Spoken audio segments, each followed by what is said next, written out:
اللهم بارك لنا في رمضان اللهم بارك لنا في رمضان اللهم بارك لنا في رمضان اللهم بارك لنا في رمضان اللهم بارك لنا. وأما بنعمة ربك فحدث. الله أكبر.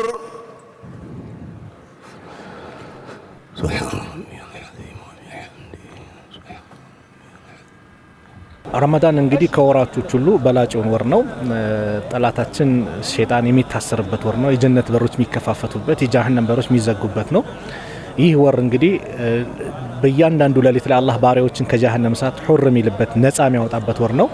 እንደዚሁም አንድሽ ደግሞ ልዩ ሌሊት አለች። በዚህ በመጨረሻዎቹ 10 ቀናቶች ውስጥ የተከሰተች ለይለቱል ቀድር ትባላለች። ያቺ ሌሊት ያገኘ እንግዲህ خير من 1000 شهر ነው የተባለው። ከ1000 ወር የበለጠ አምልኮ እንደፈጸመ ከእድሜው ምናልባት ከ83 ዓመት በላይ መልካም ነገር እንደሰራ ነው የሚቆጠርለትና ይሄና ነገሮቹ ሲመጡ ሙስሊሙ ማህበረሰብ ልዩ ነገር ይሰጠዋል። ቤቱ የሚሰግድ የነበረው ወደ መስጊድ ይመጣል። እጁ የተያዘ የነበረው ይፈታታል ማለት ምጽዋት በመስጠት ይጠናከራልና ጎረቤቶችን ይመለከታል። እዝነትን ይላበሳል። ስነ ምግባር ይቀየራል። ትግስትን የሚላበስበት፣ ትግስት የሚማርበት፣ ስነ ምግባሩ የሚቀየርበት ልዩ ወር ስለሆነ በሙስሊሙ ማህበረሰብ መላ ሙስሊሙ ማህበረሰብ በአጠቃላይ ዓለም ላይ የሚገኙ ሙስሊሙ ማህበረሰብ ልዩ ቦታ ይሰጠዋል። ሰላቶች አሉ የሚሰገዱ ያ ነገሮች ወደ ጌታ ወደ አላህ የሚቃርበት ስለሆነ ሙሉ ሙስሊም ነው። ዑምራ ላይ በጣም በዚህኛው አመት ላይ ኢትዮጵያውያን ሙስሊሞች በጣም ብዙ ነው ዑምራ ላይ ሄዱት። ያ እንግዲህ ምንድነው ረመዳን የሚደረገው ዑምራ ራሱ ከነብዩ ሰለላሁ ዐለይሂ ወሰለም ጋር ሐጅ እንደማድረግ ነውና ይሄ ነገርን ሲያይ ወደ አላህ የሚቃርበት ስለሆነ ልዩ ያደርገዋል። አንደኛ በአመት አንድ የሚመጣ ነው። ከ12 ወራቶች አንደኛው ነው ረመዳን። በዚህ ረመዳን ውስጥ ከሚጠበቀው ነገር ምንድነው? 11 ወራቶችን በሙሉ ስንወነጅል ስናጠፋ ፈጣሪ ያላዘዘንን ነገር ስንሰራ የነበርንባቸው ጊዜያቶች ስለሆኑ ማካካሻ ነው። አንደኛ ከኃጢአትና ከወንጀል ነፃ እንሆናለን። ለፈጣሪያችን አላህ Subhanahu Wa Ta'ala እንቀርባለን። እሱ በወደደው መንገድ ላይ እንሆናለን። አሁን የሚጠበቀው ምንድነው? ከዚህ በኋላ እሱ በወደደው ፈጣሪያችን አላህ Subhanahu Wa Ta'ala በወደደው በመረጠው መንገድ መቀጠል ነው። ያ መንገድ ምንድነው?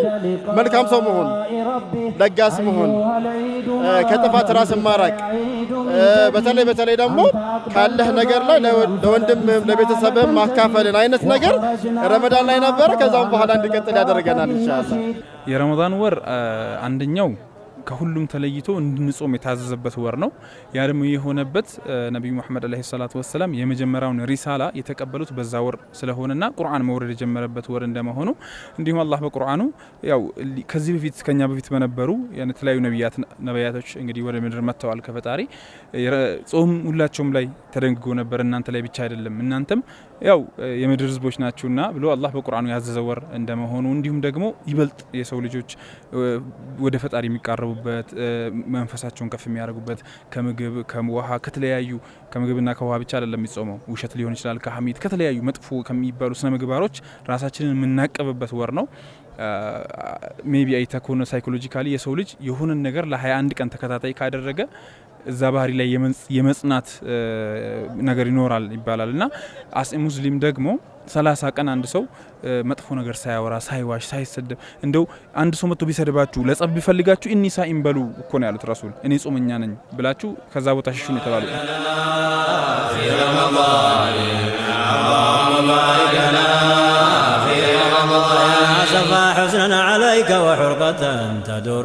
ዒድ እንግዲህ በጣም ልዩ ከጾም በኋላ እንግዲህ የምናፈጥርበት ነው ዒድ። ይሄ ዒድ ላይ እንግዲህ ከውጭ ጀምሮ ያየው ነበር ስመጣና ሙስሊሙ ማህበረሰብ በነቂስ ወጥቶ አንድነቱን አጠናክሮ በብዛት የተገኘበትና የአንድነቱን ባንዲራ ያሳየበት ልዩ ነው። ስለዚህ ይሄ ዒድ እንግዲህ ድባቡ በዚህ መልኩ ሰላቱ ተጠናቆ አሁን ተመልክተናል። ከዚህ በኋላ ደግሞ የሚከናወኑ አምልኮ ተግባራቶች አሉ ማለት መዛየር አለ፣ ችግረኛን መርዳት አለ። ከሰላቱ በፊት ዘካተል ፊጥር የሚባል ነበር፣ ዱቄት ምናምን ገብስ ለችግረኞች መስጠት። ይሄ ከሰላቱ በፊት ነው። አሁን ከ2 ወር ከ10 ቀን በኋላ የሚመጣው ደግሞ ዒድ አልአድሃ ወይም አረፋ የሚባለው ባላይ ደግሞ ከሰላት በኋላ ነው እሱ ደግሞ የሚሰጠው። እንግዲህ ምንድነው በዛ ቀን ችግረኛ እንዳይኖር ነው፣ የሚራብ እንዳይኖር ነው፣ እኔ ስጠግብ ሌላው እንዳይራብ ያመጣው ሲስተም ነውና ኢስላም እንግዲህ ይሄን ስንመለከት ዒዱን ያው ልዩ ያድርገዋል። ዒዱን ዒድ እንዲሆን ዒድ ሳይድ ደስተኛ እንዲያደርግ ችግረኞችን በመርዳት ስናሳልፍ ነው። እኔ ጠግቤ ጎረቤት የሚራብ ከሆነ ዒዱ ዒድ አይሆንም። ረመዳን በእስልምና ሃይማኖት ትልቁ በዓል ነው። እጅግ በጣም ትልቅ በዓል ነው። እንዳየው ትልቅ ከመሆኑም አንፃር ነው ያው ማህበረሰቡ በነቂስ ወጥቶ በዓሉን የሚያከብረው። ይህንንም ትልቅ ከመሆኑም አንፃር ያው ምክር ቤቱ ይህንን በዓል ላይ ሙስሊም ማህበረሰብ በሰላም ወጥቶ በሰላም ወደ ቤቱ እንዲመለስ ከጸጥታ ኃይል ጋር ከፖሊስ ጋር በመቀናጀት እነዚሁ ደግሞ ተቋሙ ደግሞ በአዲስ አበባ ላይ የሚገኙትን 1200 ወጣቶችን ቮለንተርስ አዘጋጅተን ሰላማዊ ሂደት ተከትሎ በዓሉ በሰላም እንዲጠናቀቅ እንቅስቃሴ ከምናደርግባቸው አንዱ የበዓሉ ትልቅነትን ታሳቢ በማድረግ ጭምር ነው። ኢድ ማለት ያው ደስተኛ መሆን ነው። ምክንያቱም ያንን ከጎረቤት ጋራ ከቤተሰቦች ጋራ ያለህን ነገር ተካፍለህ በመብላት ያለህን በቃ የሼሪንግ የሚለው ነገር በደንብ ኢስላም ይገልጸዋልና በዛ ልክ ሁሉም ደስተኛ ሆኖ ከጎረቤቱ ጋራ ሰላማዊ በሆነ መንገድ ያለውን ተካፍሎ ደስተኛውን ማሳለፍ አለበት የሚል ነገር ነው ያለው።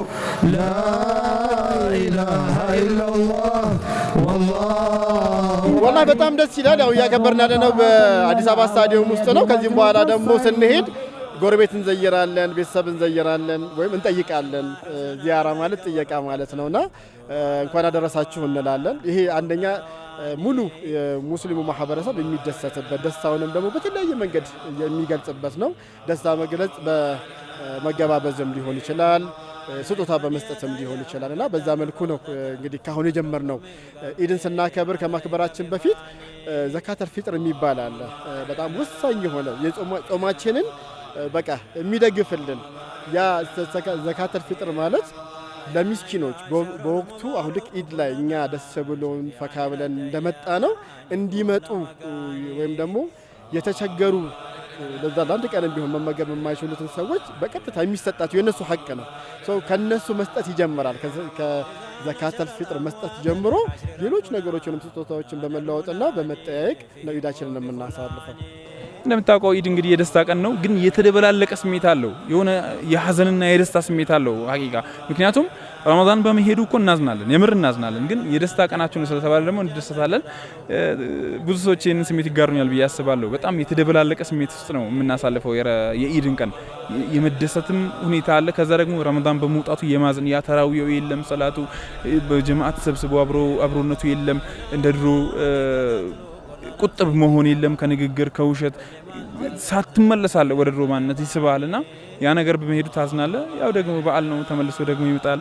ለሚመጣው ዓመት አላህ ያድርሰን እያልከ ደግሞ ታከብረዋለህ።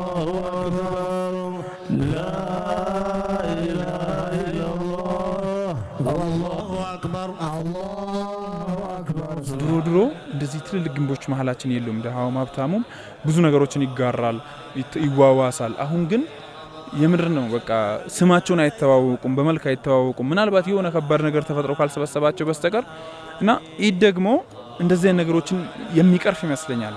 በጋራ መብላት፣ ጎረቤቱ ተርቦ እሱ በልቶ ያደረ እሱ ጠግቦ ያደረ ሰው ከኛ አይደለም ብሏል ረሱል። ይህ ማለት ጎረቤትን ቼክ ማድረግ አለበት። ልጆቹ በልተዋል ወይ?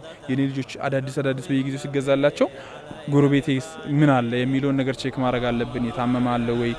የታረደውን አብረን በልተናል ወይ?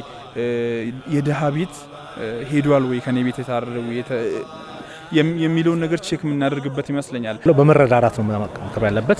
ጎረቤቶችን በመመልከት ችግረኞችን በመርዳት ሽማግሌዎች፣ እናቶች፣ አባቶችን፣ ባል የሞተባትን አባት የሞተባቸውን የቲሞችን በመርዳት አባቴ ቢኖር እኔም እኮ ልብስ ይገዛልኝ ነበር እንዲገዛልኝ የሚባል ጎረቤት ሊኖር አይገባም። ሁሉም በአቅሙ ጎረቤቱን ሊረዳ የተቸገረን በመርዳት ብቻ በመልካም ነገር በመረዳዳት ይሄን ኢድ ሊያሳልፍ ይገባል እላለሁ። ዓለሙ ወይም በኢትዮጵያ ውጭ ያሉትም አገር ውስጥም ያሉትም በቅድሚያ ሁሉም ሙስሊም እንኳን ለ1447ኛው በሰላም አደረሳችሁ እላለሁ። ለቤተሰቦቼ ደግሞ ያው መልካም ቀን እንዲሆንላቸው እመኛለሁ።